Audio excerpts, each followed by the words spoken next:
Alguien le preguntó al Señor, ¿son pocos los que se salvan? Jesús tuvo la oportunidad de explicar sobre la universalidad e inclusión en el reino de Dios, contrario al pensamiento judío en ese momento, cuando creían que ellos eran los únicos candidatos al cielo. Para sorpresa de los judíos, Jesús aclara que de todos los puntos cardinales, las personas creerán al mensaje de amor y perdón de Dios para la humanidad. Así que los que no son judíos, los gentiles, que crean en Jesucristo como su Salvador y Señor, estarán incluidos como gente del reino. Es lo que quiere decir su expresión. Hay postreros que serán primeros. Nos hace bien orar. Padre, gracias por esa oportunidad que nos das a todos y cada uno de los seres humanos de recibir ese mensaje de tu amor, de tu gracia, de tu perdón, de tu bondad. Gracias por los que en esta ocasión estarán recibiendo, estarán siendo bendecidos con la palabra. Gracias por todos los que en algún momento vamos a disfrutar de estos pasajes bíblicos. Gracias, Señor, en el nombre de Jesús. Amén. Vamos ahora a Juan 10, 31 al 39, pero antes necesitamos hacer esta aclaración. Jesús se hizo presente durante la fiesta de la dedicación. Ahí los judíos, mejor dicho, las autoridades religiosas, tuvieron una discusión con el maestro, pues no aceptaban que Jesús fuera el Mesías. Por su parte, Jesús siempre sostuvo que Dios es su Padre, que cada uno de los que conocen su voz siguen a Jesús y junto con su Padre, esas ovejas están protegidas. Dios y Jesús son uno, aceptando que Jesús es el Mesías, el ungido, profetizado desde muchos siglos antes. El versículo 31 de Juan 10 dice, entonces los judíos volvieron a tomar piedras para apedrearle. En otras ocasiones habían intentado hacerle daño, pues le llamaban impostor, mentiroso, digno de muerte. Esto debido a la intolerancia religiosa, que ha sido una situación vivida desde tiempos antiguos. La intolerancia religiosa conduce a la discriminación y violencia, problemas graves en los que se ven envueltas personas de todo el globo terráqueo. Dice el versículo 32 de Juan 10. Jesús les respondió, muchas buenas obras os he mostrado de mi Padre, ¿por cuál de ellas me apedreáis? Con esta respuesta, Jesús se muestra valiente al no dejarse intimidar por los que acusaban. Por el contrario, al contestar así, actúa compasiva y amorosamente, pues las obras que ha realizado hablan por sí mismas.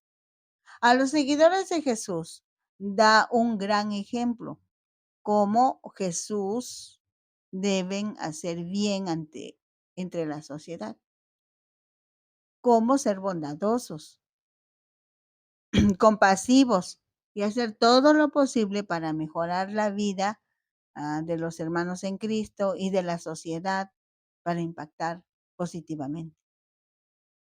El versículo 33 de Juan 10 dice, le respondieron los judíos diciendo, por buena obra no te apedreamos, sino por la blasfemia, porque tú, siendo hombre, te haces Dios. Blasfemia es ofensa a la divinidad. Es un insulto o irreverencia hacia lo que se considera sagrado. Es hablar mal del nombre de Dios.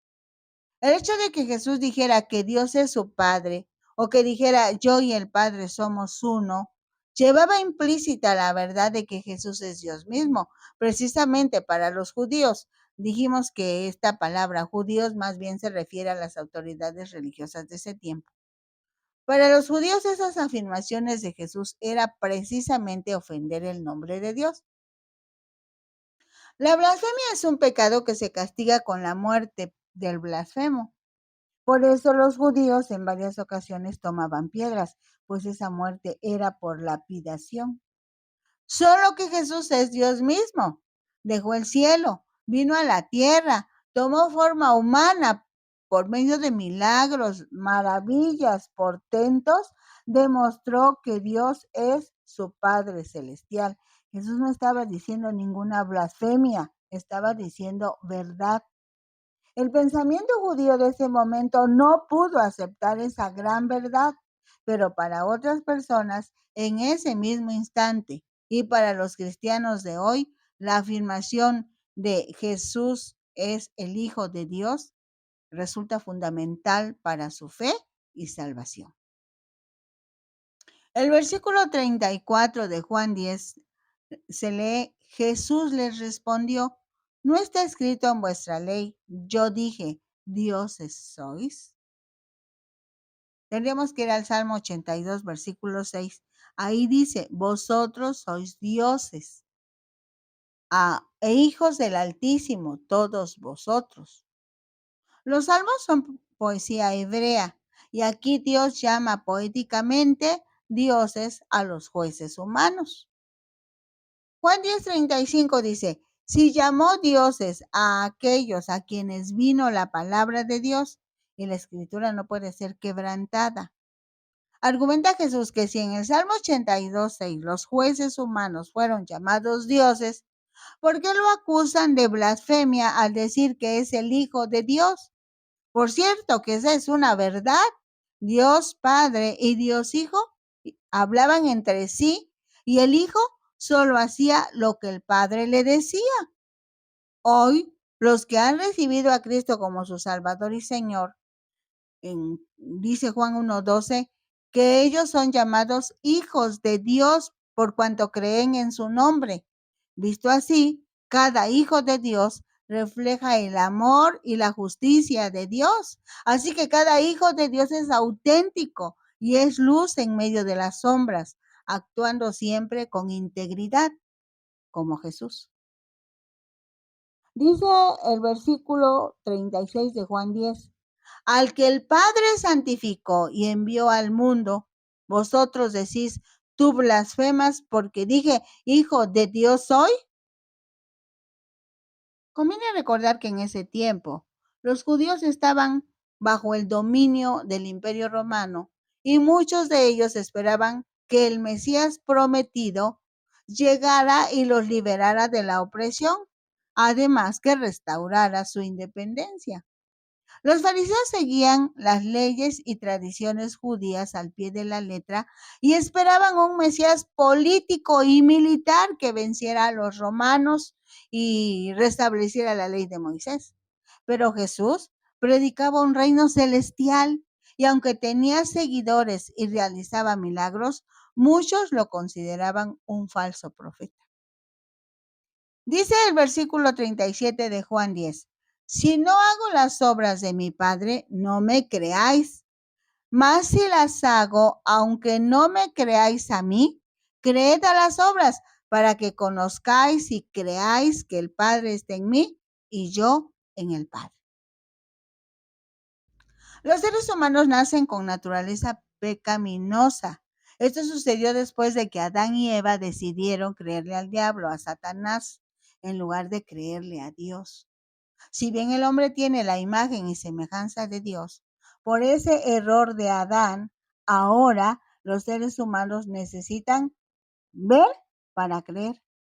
Ven las obras que Dios hace y es entonces cuando sorprendidos, convencidos, regresan a Dios. Pero el modelo de Dios es todo lo contrario. Dios solicita que la humanidad crea y cuando puede creer, Dios hace posible todas las cosas. Por ejemplo, en el encuentro de Nicodemo con Jesús, Jesús le dice, y se lee esto en el versículo 15 de Juan 3, para que todo aquel que en él cree no se pierda, mas tenga vida eterna. Juan 3:18 dice, el que en él cree no es condenado. Ahora bien, en este pasaje, Jesús habla de su relación con Dios Padre y su papel como el buen pastor. Así que invita a creer en las obras que hizo para demostrar que el Padre está en él y él en el Padre. Son uno. Dice el versículo 39 de Juan 10. Procuraron otra vez prenderle, pero él se escapó de sus manos. En la discusión, Jesús muestra su conocimiento de las Escrituras y su relación con Dios, su Padre. Le asegura que las obras que ha llevado a cabo en coordinación con su Padre prueban su divinidad y la voluntad de Dios para salvar al mundo. Pero todo eso no satisface las exigencias de los judíos y lo acusan de blasfemia por afirmar que es hijo de Dios. En el versículo 40 de Juan 10 leemos, y se fue de nuevo al otro lado del Jordán, al lugar donde primero había estado bautizando Juan, y se quedó allí. En este versículo, Jesús se marcha al otro lado del Jordán, al sitio donde Juan solía bautizar al principio, y dice, se quedó allí.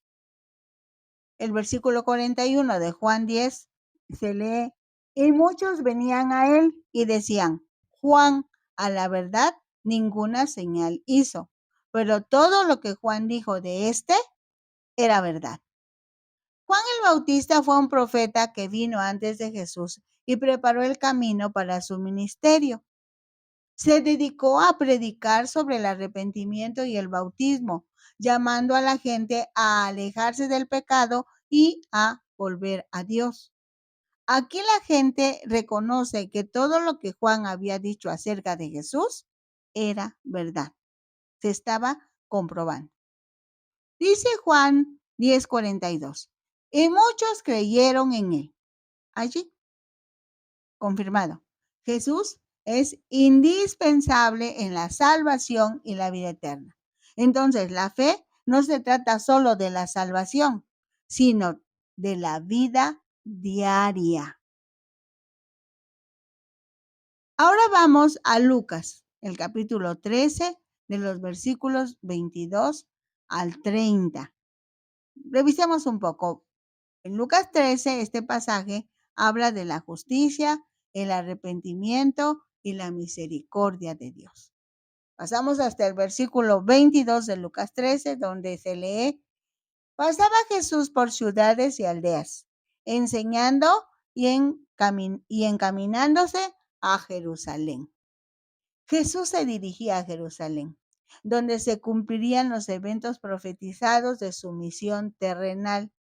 El viaje era lento porque se detenía en las ciudades, se detenía en las aldeas, enseñando, siempre enseñando. Por eso se le conoce como maestro, más que como predicador.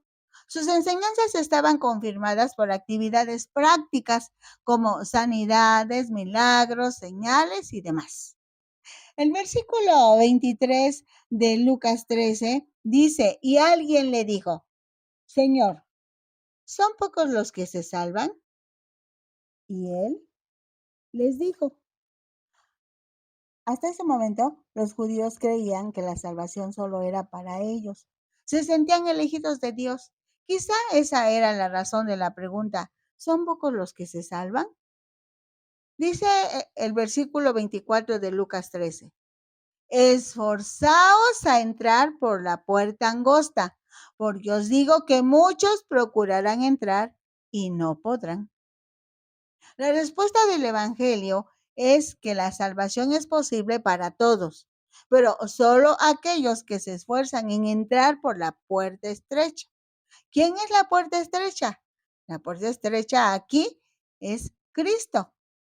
Quienes se esfuerzan a llegar a Cristo pueden obtenerla, aunque la salvación es gratuita, es por gracia. La entrada al reino de Dios requiere esfuerzo consciente y continuo. Esforzaos. Esta palabra es una exhortación. También puede considerarse como un llamado a la acción, siendo conscientes de la vida espiritual. La verdad es que todos los humanos pecan y están destituidos de la gloria de Dios. Y solo a través de la fe en Jesucristo tienen la oportunidad de ser salvos. Entrar por la puerta estrecha significa negarse a sí mismo, tomar la cruz y seguir a Jesús, sin olvidar que Jesús no exige perfección, sino entrega y arrepentimiento para cultivar una fe genuina. por crecer en el conocimiento de la palabra de Dios y vivir de acuerdo a los principios del reino. En esta alegoría se encuentra consuelo al saber que la puerta estrecha está siempre abierta para aquellos que buscan a Jesús con un corazón sincero. Así que el sacrificio y la entrega señalan hacia un camino lleno de amor y gracia. Y si bien el camino es muy angosto, cada paso es una invitación a experimentar paz, salvación y por fin disfrutar la vida eterna ya con Dios allá en el cielo. Dice el versículo 25 de Lucas 13. Después que el padre de familia se haya levantado y cerrado la puerta, y estando fuera empecéis a llamar a la puerta diciendo, Señor, Señor, ábrenos, él respondiendo os dirá, no sé de dónde sois. Este versículo puede entenderse desde dos puntos de vista. El primero se refiere a la aceptación de la salvación por gracia, antes de que se termine esta gran oportunidad. El segundo punto de vista es que el pueblo de Dios debe estar preparado para cuando Jesús regrese por los suyos. Así que para hoy, estos dos puntos de vista pueden fusionarse, que los cristianos se aseguren de que han aceptado la salvación y estén preparados para la venida de Jesús en todo tiempo. El versículo 26 de Lucas 13 dice, entonces comenzaréis a decir, delante de ti hemos comido y bebido y en nuestras plazas enseñaste. Aquí se demuestra que la salvación no se consigue por asistir a las reuniones de la iglesia o la repetición de oraciones. La salvación se consigue mediante la fe en Jesús, el arrepentimiento, la confesión y la práctica de la vida cristiana de acuerdo a los principios del reino. Por mencionar algunos, estudio de la Biblia, vivir la palabra, orar constantemente, estar atento a las indicaciones de Dios. Dice Lucas 13:27, pero os dirá, os digo que no sé de dónde sois. Apartaos de mí todos vosotros, hacedores de maldad. Desde que Jesús estaba en la tierra, si bien es cierto que lo seguían multitudes, no todos iban con la misma intención, con la misma necesidad. Algunos buscaban cómo acusarlo, cómo entramparlo y demás. A los que Jesús se refiere en su enseñanza como hacedores de maldad son estos. Dice Lucas 13:28. Allí será el llanto y el crujir de dientes, cuando veáis a Abraham, a Isaac, a Jacob y a todos los profetas en el reino de Dios y vosotros estéis excluidos. Los judíos estaban muy seguros de que por ser descendientes de Abraham, automáticamente estaban inscritos en el reino de Dios.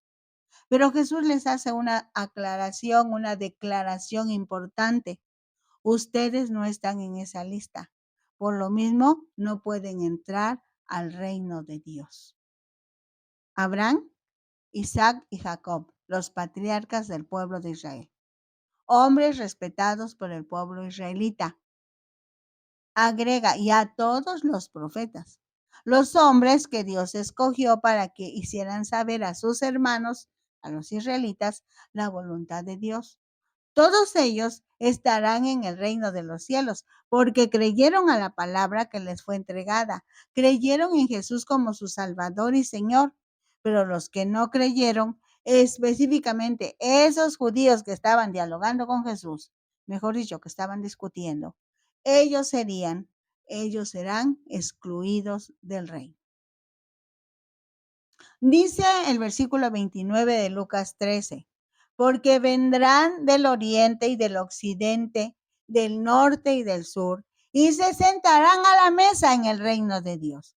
Esta es una idea revolucionaria para los judíos, toda vez que ellos querían ser los elegidos por Dios, los únicos que tenían entrada al cielo. Lo que no entendían era que Dios llamó a Abraham para que fundara la nación que conocería a Jehová de los ejércitos. Y esa nación, Israel, debía dar a conocer el nombre y dar a conocer al Dios verdadero al resto de la humanidad. Los israelitas perdieron el rumbo y se involucraron en las prácticas politeístas. Adoraron a muchos dioses, como lo hacían los demás pueblos.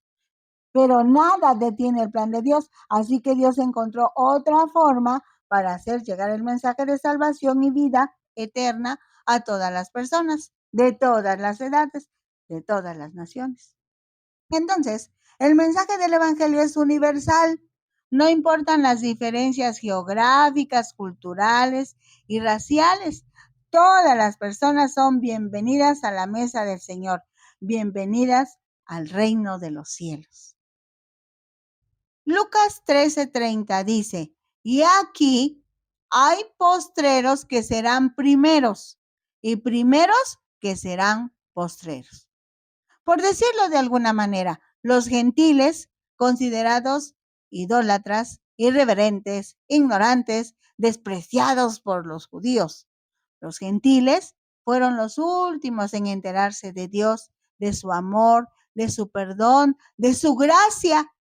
Precisamente fueron los gentiles los que al entender el amor, la misericordia, el perdón, la salvación por gracia, dejaron todo y se volvieron a Dios. Los gentiles creyentes, a quienes les dieron a conocer las verdades del Evangelio, se les aseguró que entrarán en el reino y creyeron. Esos son los postreros que serán primeros, porque sus nombres ya están escritos en el libro de la vida y del Cordero. Tú y yo somos gentiles. Qué precioso. Los judíos, por muchas situaciones que vivieron, no creyeron en Jesús cuando tomó forma humana. Antes lo mataron porque aseguraban que es el Hijo de Dios. Cuando debían ser los primeros, fueron llamados postreros, porque en el momento que acepten que Jesús es el Hijo de Dios, también estarán incluidos en la lista de los que estarán en el reino de los cielos. Dice el versículo, he aquí. Enfatiza, quiere decir pongan atención y aprendan. Hay postreros, los postreros que fueron los últimos a los que se les dio el mensaje de salvación, que serán primeros, porque al creer en Jesús como su Salvador y Señor, están escritos sus nombres en los cielos. Entonces, los primeros, los judíos, fueron llamados en primera instancia, serán postreros. Llegarán al reino de los cielos, pero al final, cuando crean en que Jesús, o cuando crean que Jesús es el Mesías. Tremendo esto. Ahora vamos a los versículos 31 al 33 del mismo capítulo 13 de Lucas. Aquel mismo día llegaron unos fariseos diciéndole, sal y vete de aquí, porque Herodes te quiere matar. Probablemente Jesús estaba en Perea, territorio bajo la autoridad de Herodes Antipas, gobernante de Galilea. Algunos opinan que solo querían asustar a Jesús para que se fuera lo más pronto posible hacia Judea, lo cual no sería extraño, pues los fariseos también estaban motivados por el deseo de proteger su propio estatus y poder, pues la oposición hacia Jesús iba en aumento. Lucas 13:32 dice, y les dijo, id y decid a aquella zorra, he aquí, echo fuera demonios y hago curaciones hoy y mañana, y al tercer día termino mi obra. En la respuesta de Jesús usa la palabra zorra para referirse a Herodes. Al investigar las características de las zorras, son astutas, mañosas y disimuladas. Herodes era conocido por su crueldad y por haber ordenado la muerte de Juan el Bautista. Jesús enseña con el ejemplo. En esta ocasión desafía las normas y tradiciones establecidas, sobre todo si no están de acuerdo con la voluntad de Dios. Definitivamente el versículo subraya el contraste entre el reino de Dios y las estructuras de poder humanas. Dice el versículo 33 de Lucas 13. Sin embargo, es necesario que hoy, mañana y pasado mañana siga mi camino, porque no es posible que un profeta muera fuera de Jerusalén. El propósito de Dios se cumple, el plazo de Dios se cumple. La frase hoy, mañana, indica el tiempo en que continuará su ministerio y la expresión tercer día hace referencia a su muerte y resurrección. En la cultura judía, el tercer día simboliza esperanza y renovación, lo que sugiere que aunque su camino lo lleve al sufrimiento, también hay promesas de vida y redención. Jerusalén era el centro de la vida religiosa judía, pues ahí estaba el templo al que debían acudir todos los varones de Israel 3 veces al año para adorar. Aunque ahí radicaban los sacerdotes, los escribas, los fariseos, los rabinos, en fin, todos los que se preciaban de conocer la ley de Moisés, lo cierto es que estaban distraídos de su comunión con Dios. Lo que les interesaba era su posición sociopolítica, por ello se oponían a las enseñanzas de Jesús. Tal como en otros tiempos, cuando algunos profetas murieron por decir lo que Dios les declaraba, Jesús sabe bien lo que sucedería no mucho tiempo después de estas enseñanzas. Y por fin, en el versículo 34 de Lucas 13, la expresión tremenda de Jesús. Jerusalén, Jerusalén, que matas a los profetas y apedreas a los que te son enviados. ¿Cuántas veces quise juntar a tus hijos como la gallina sus polluelos debajo de sus alas y no quisiste? Este pasaje registra la tristeza y el gran anhelo de Jesucristo hacia su pueblo.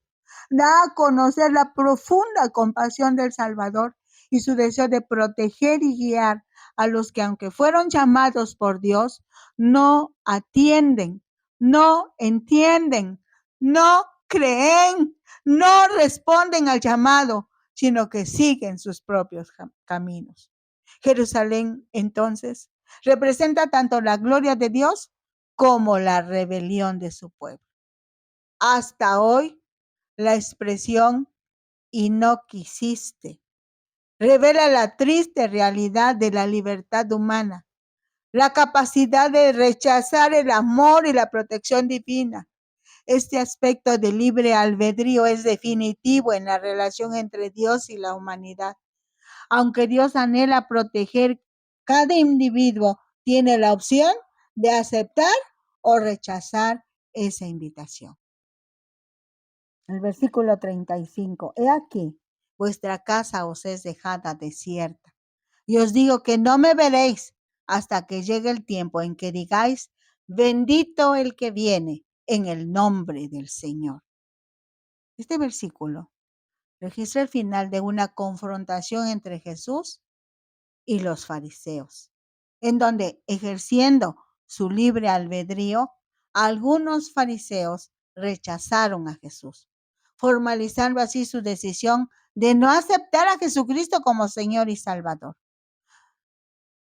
Para los que hoy tienen la oportunidad de reflexionar en pleno siglo XXI, decidan adecuadamente, de tal forma que siendo postreros puedan ser primeros en el reino de Dios, cuando permitan la salvación por gracia. En fin, la protección que significa Cristo en el corazón del ser humano. Así se extenderá el reino de Dios aquí en la tierra, aquí y ahora.